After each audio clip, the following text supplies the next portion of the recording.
Welcome back to the Clarity Booster, everyone. So today we're going somewhere most people don't expect. We're not going to talk about the difficult conversation, the presentation that went badly, the moment you froze, into what happened. We're going to go into what happens after the things that went okay. Because for a lot of high performers, that's where the real cost lives, not in the doing, in the replay. And it doesn't matter if things went well or not, In fact, high performers can spiral just as much when receiving positive feedbacks. So let me start with something that happened to me quite a while ago. I was in a meeting and it went fine, conversation. I said what I needed to say. People nodded. We moved on. And then on the way home, it started. Should I have said that differently? Did she look annoyed when I brought up the budget? Why did I use that word? Or was it too strong? By the time I got home, I had basically rerun the entire meeting 3 times in slow motion with commentary, right? So if you're nodding or smiling to this, keep listening because this one is definitely for you. Because today I want to talk about what I call the replay, what it actually is, why we do it, and why trying to stop it is the wrong move. So here's what I noticed with almost every high performer I work with. They perform well, they show up, they deliver, and then afterwards, no matter how it actually went, they replay it. The conversation with the manager, the thing they said in a team meeting, the email they sent at 11 p.m. that they regretted by 11:04, the moment they felt their voice go slightly too loud or too quiet or too squeaky, sometimes for hours or for days.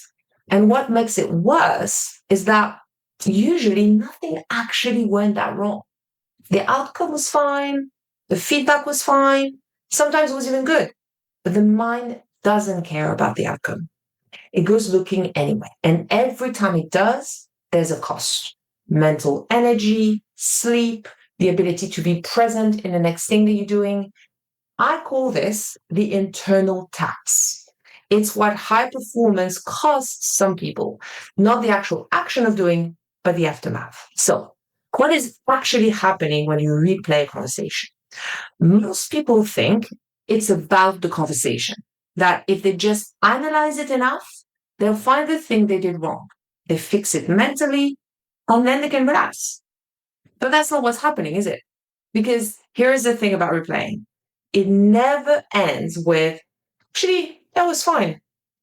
It always ends with more questions, more doubt, more evidence for whatever the mind was already trying to prove, which tells you something important. The replay in your head isn't a review. It's a prosecution. You're not going back to understand what happened. You're going back to find evidence that confirms what you already believe about yourself. And that's a very different thing. There's a name for that belief. It's called a script. We'll get to it in a moment. But first, why does the brain do this at all? Let me explain where this comes from. When something stressful happens or something that feels high stakes, our brain scans for threats. Did I do something wrong? Am I in danger of did I lose credibility? Are people going to think less of me? This isn't a flaw at all, by the way. This is just how we are wired. We evolved in small groups where being rejected by the tribe meant death, right? So the brain still operates on that logic. And in fact, social disapproval activates the same neural pathways as physical pain. So when you walk into a room and you feel the pressure is high and your brain starts scanning for danger, you're not being dramatic. It's just that there's a part of your brain, which is the one that evolved for survival, that genuinely believes your safety could be at risk. And that should be the end of it, right? So the brain scans for danger, high alert activated, realizes there's no threat, and we go back to baseline. But that's not what really happens. So here's what it takes. So here's what takes it basically from quick scan to a 2-hour spiral. The script. The script is the belief your brain builds about yourself a long time ago, usually in childhood, when your young mind was trying to make sense of something difficult. Not what happened, but what you made it mean about you at the time. So take a child whose parents are going through a divorce, right? The situation can be painful and confusing, and the child's brain trying to make sense of it can land on, it's my fault, which could become, there must be something wrong with me, which might turn into, I'm not good enough or I'm not lovable enough. Obviously, that's not the truth, but to a young mind with no other explanation, it can feel that one. So here's a few examples of scripts. Scripts can be, I'm not good enough, I'm too much, I'm not important. So the script is the belief running underneath everything. And here's what most people get wrong about it. Your script isn't a voice in your head. You're not going to wake up thinking, I'm not good enough today. It's much more subtle than that and much more constant as well. It runs underneath everything. It's a bit like the operating system your thoughts are running on top of. You don't see the operating system, you just see what it produces. The hesitation before you speak, the way certain situations feel heavier than others, the fact that some feedback slides off you and some stick like a truth. That's the script. It's not really a thought, it's more like a filter. And here's the thing about filters, they don't sit still quietly. Every time you walk out of a room where the script was triggered, it starts looking for proof, confirmation that which is basically the confirmation that what it already believes about you is true. So the replay isn't random. It's the script doing a very efficient job of finding every moment that confirms he knows. Did they look annoyed? Evidence. Did I stumble over my words? Evidence. Did someone not laugh at my joke? Evidence. So what about the moment, someone nodded or said, good point, or smiled when you walked in? Well, the script doesn't actually connect that because it can't really use it. Evidence that you're fine, that you did well, that people responded to you warmly, that doesn't confirm the script, the belief. So the brain skips over it because it already knows what it's looking for. This is why the replay never reassures you. It's simply not designed to.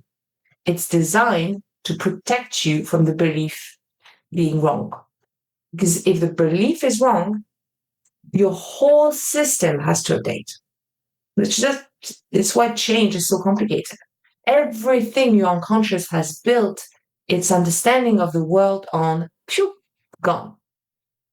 And to the unconscious, that feels far more threatening than the discomfort of the belief itself.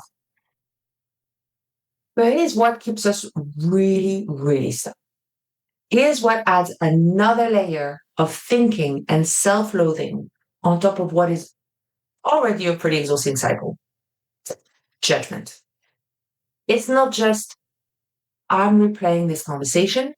It's, I'm replaying this conversation. Why am I like this? I should be over it. It was just a meeting. What is wrong with me?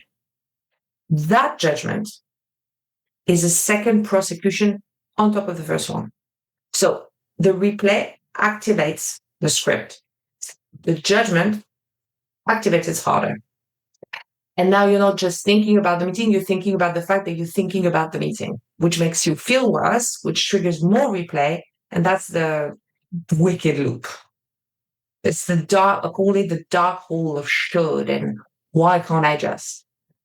And that's where people most suffer the most. So what do you do with this? Well, not what you might tend to hear out there, which is stop thinking about it, distract yourself, just move on. Because here's the thing about trying to stop the replay.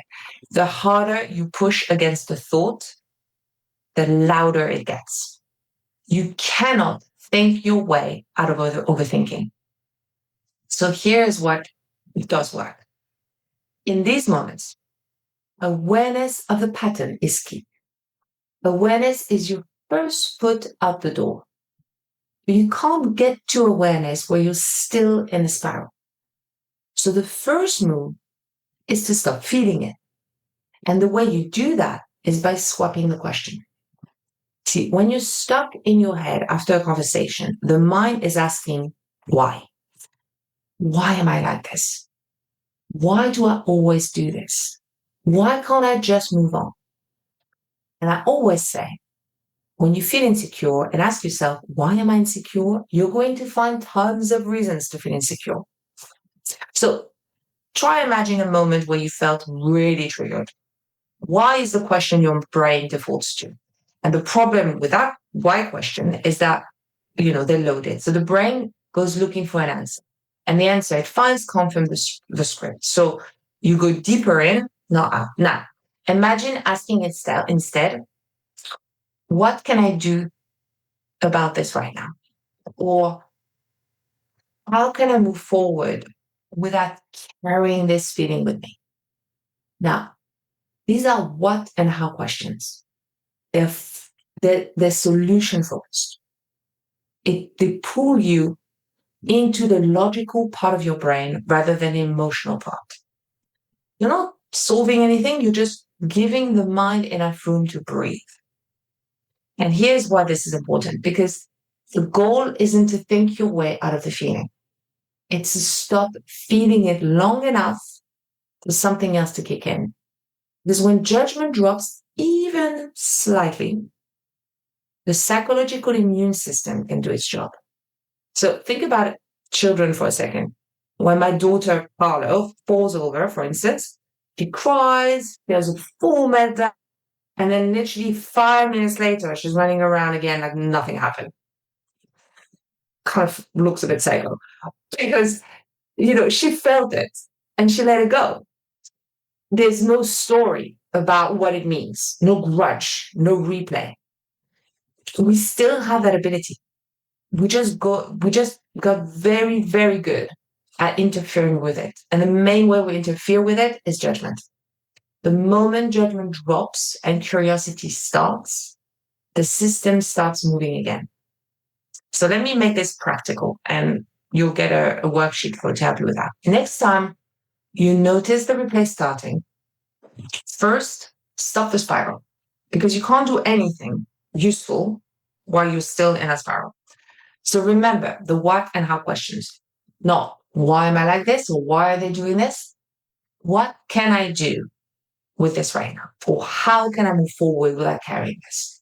Second, separate the fact from the story. Once the judgment has quietened down, ask yourself, what actually happened? Just the facts. They didn't respond to your point in a meeting. That's the fact. Now, what did your mind make that mean? They think I'm not credible. They don't respect me. I said something wrong. I'm not taken seriously in that room. That's the story. Not the same thing as what happened. And then ask yourself this. If I wasn't taking this personally at all, I would actually see. That question creates the gap between the fact and the story. This is where the script lives. So third, name the script. Now that you can see the gap between what happened and what your mind made it mean, you can go one level deeper. Because underneath every story the mind creates about the situation, there's always a belief about yourself. Not about the meeting, not about the other person, about you. And it's been there a long time. And here's how you find it. That sentence.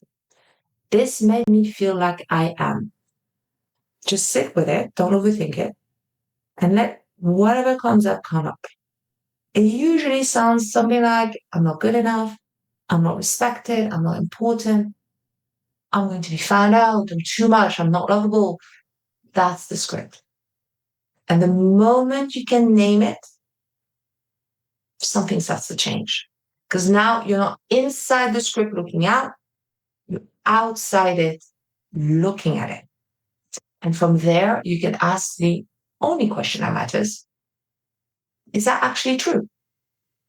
Or is it just a very old story my brain learned to tell? The great thing about this is that the more you do this, the faster you catch it. So days become hours, and hours start to become minutes for you to recover from a replay. Because underneath all of that noise, the replay, the judgment, the spiral, your clarity is still there. What I mean by clarity is that it's your ability to see what actually happened, separate from what your mind made it mean. That never goes anywhere, never left. Think of it like a flute playing in a room full of brass instruments. The flute is your wisdom, the part of you that already knows you're fine. It wasn't personal. You're okay. The brass band is everything else.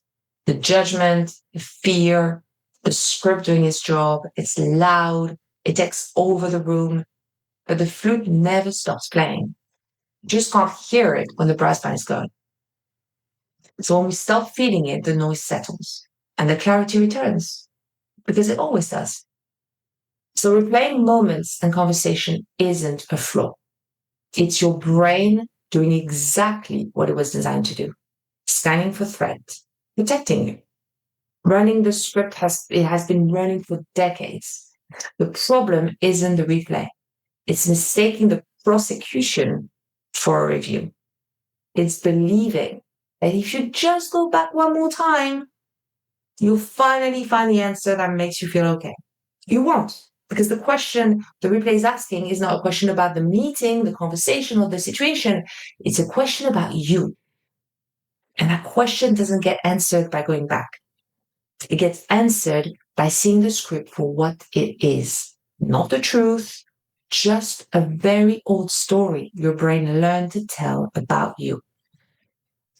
So, next time you're on the way home, or lying in bed, staring at the ceiling, and it starts the scanning, the second guessing, the slow motion replay, you'll know what's happening. Not a review, not evidence, not the truth, just the script doing its job. You don't have to become a person who never replays things in their head. You just need to see what the replay actually is. And once you can see that, like really see it, I promise you, it can't tell you who you are anymore.